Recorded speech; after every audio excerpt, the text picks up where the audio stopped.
Housing finance पर नजर डाल लेते हैं। लिस्टिंग पर डबल होने के बाद भी बजाज हाउसिंग के शेयर में अच्छी तेजी देखने को मिल रही है, लेकिन क्या ये तेजी अभी जारी रहेगी या बजाज हाउसिंग में संभल जाना चाहिए? पूरी रिसर्च लेकर अब हमारे साथ अभिषेक जुट चुके हैं। अभिषेक, बताएं कौन से ट्रिगर्स रहेंगे जिस पर स्ट्रीट की नजर रखनी चाहिए और ब्रोकरेज हाउसेस का क्या कहना है? बिल्कुल, बजाज हाउसिंग की कमाल की लिस्टिंग और लिस्टिंग पर शेयर डबल और रफ्तार वहीं रुकी नहीं। आज हमने भाव को 188 रुपए तक जाते हुए देखा। हालांकि ऊपरी स्तरों से प्रेशर जरूर बन रहा है और वो प्रेशर इसलिए बन रहा है क्योंकि सेक्टर की जो तमाम दूसरे हाउसिंग फाइनेंस कंपनियां हैं वहां पर हम देख रहे हैं कि वैल्यूएशन काफी ज्यादा आकर्षक दिख रहे हैं और बजाज हाउसिंग उनके मुकाबले काफी ज्यादा महंगा। आज की अगर हम बात करें, 70 रुपए का इशू प्राइस था और इसकी लिस्टिंग हुई थी 114% ऊपर। उसके बाद भी शेयर चला और आज 188 रुपए तक ये शेयर पहुंचा है। एयूएम के और एनपीए के आंकड़े शानदार हैं दरअसल कंपनी की, और इसके चलते ही ब्रोकरेज हाउसेज बुलिश हो रहे हैं। फिलिप कैपिटल की रिपोर्ट आई थी, बाय की रेटिंग के साथ उन्होंने कवरेज इनिशिएट किया था और लक्ष्य दिया था 210 रुपए का।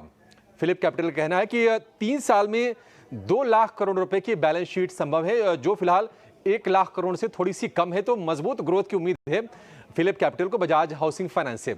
लेकिन वैल्यूएशन वाली चिंता जरूर हम ये कहेंगे कि निवेशकों को थोड़ा सा ध्यान में रखना चाहिए, क्योंकि अगर आप प्राइस टू बुक वैल्यू के हिसाब से देखेंगे तो बजाज हाउसिंग अपने जो भी इसके क्लोजेस्ट पेयर हैं, मतलब इससे नीचे जो 2 कंपनियां हैं मार्केट कैप के लिहाज से, वो है एलआईसी हाउसिंग और पीएनबी हाउसिंग।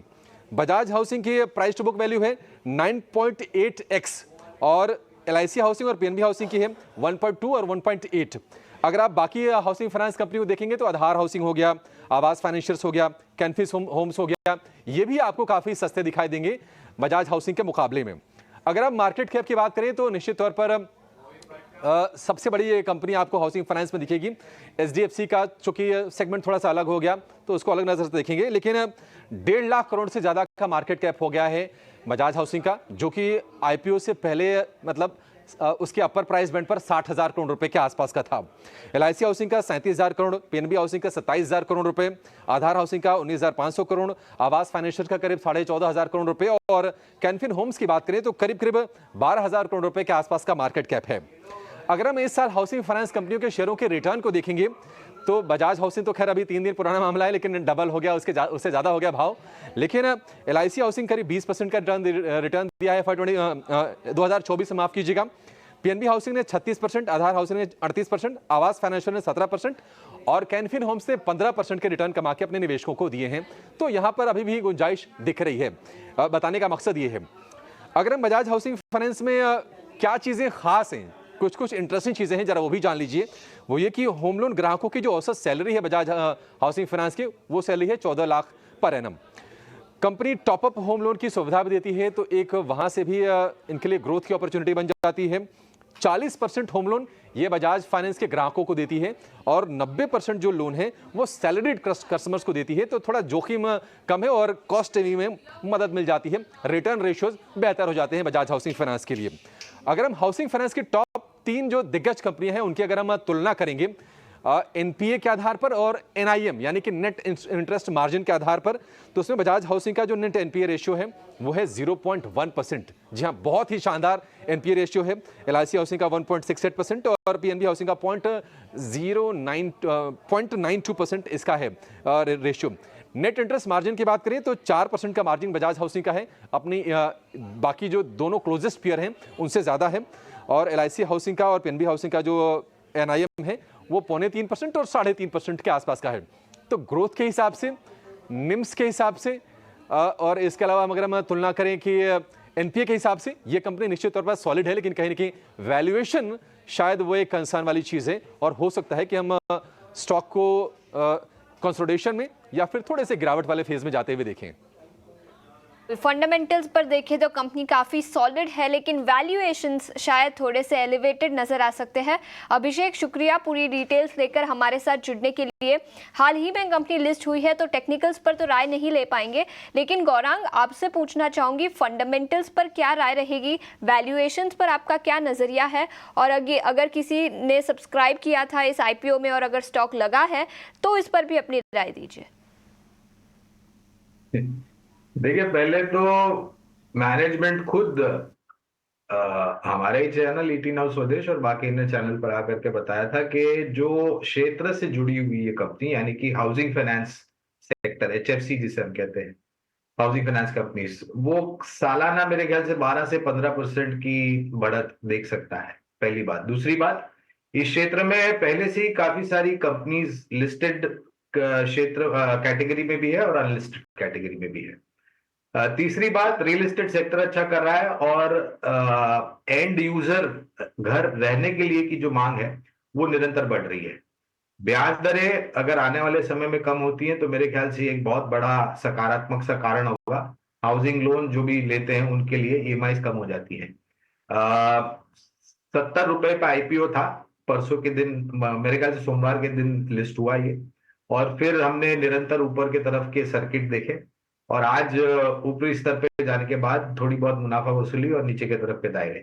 कहने का तात्पर्य ये है कि पहले तो जिस मैनेजमेंट की तरफ से ये कंपनी आती है वो बहुत ही सक्षम और मजबूत मैनेजमेंट है।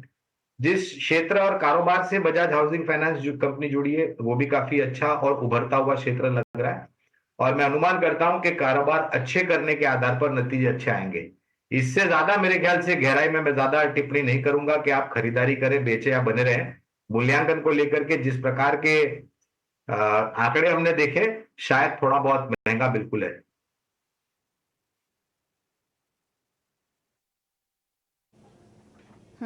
ठीक है। बजाज हाउसिंग फाइनेंस फिलहाल अगर देखें तो थोड़ा महंगा नजर आ रहा है वैल्यूएशन के लिहाज से। काफ़ी चला भी पिछले 2 दिनों में, इस वजह से आज हम थोड़ी मुनाफा वसूली देख रहे हैं। 5% नीचे ये स्टॉक कारोबार कर रहा है। यूट्यूब पर भी हमें काफ़ी सारे सवाल आ रहे हैं।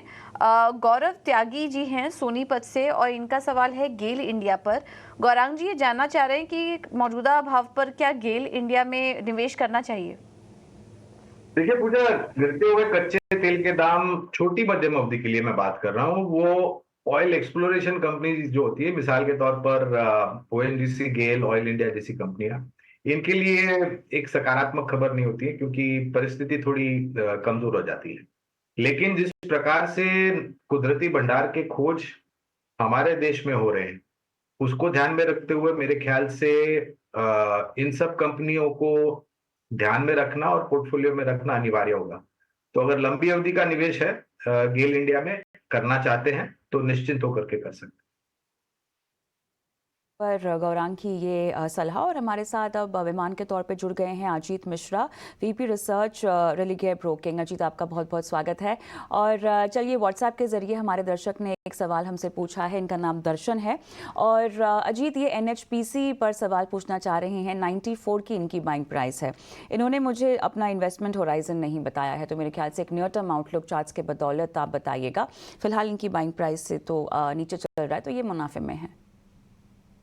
गुड मॉर्निंग कविता। सो देखिए कविता, पीएसयू पूरा पैक वहां पे हम देख रहे हैं कि ग्रेजुअल ड्रिफ्ट चल रहा है। तो एक फिनोमिनल मूव एनएचपीसी में भी देखने को मिला था, जो कि स्टॉक करीब करीब 30 से मैं देख पा रहा हूँ 115 तक के लेवल्स देखने को मिले थे अपने को just in less than a year time. तो एक नॉर्मल कंसोलिडेशन करेक्शन के फेज में है। तो शॉर्ट टर्म बायर्स तो मेरा अभी भी लगता है कि नेगेटिव साइड पे ही रहेगा। इनके बाइंग प्राइस के पास है, डेफिनेटली इनको यूटिलाइज करना चाहिए इस अपॉर्चुनिटी को एग्जिट करने के लिए और उन सेक्टर्स और थीम्स में बेसिकली देखने के लिए जहां पे कि बाइंग इंटरेस्ट है। जैसे कि बैंकिंग, जहां पे कि काफी ज्यादा इंटरेस्ट काफी लंबे टाइम बाद देखने को मिल रहा है, तो वो एक सेक्टर हो सकता है जहां पे कि वो स्विच कर सकते हैं अपनी पोजीशन को, खासतौर से प्राइवेट बैंकिंग प्लेयर्स।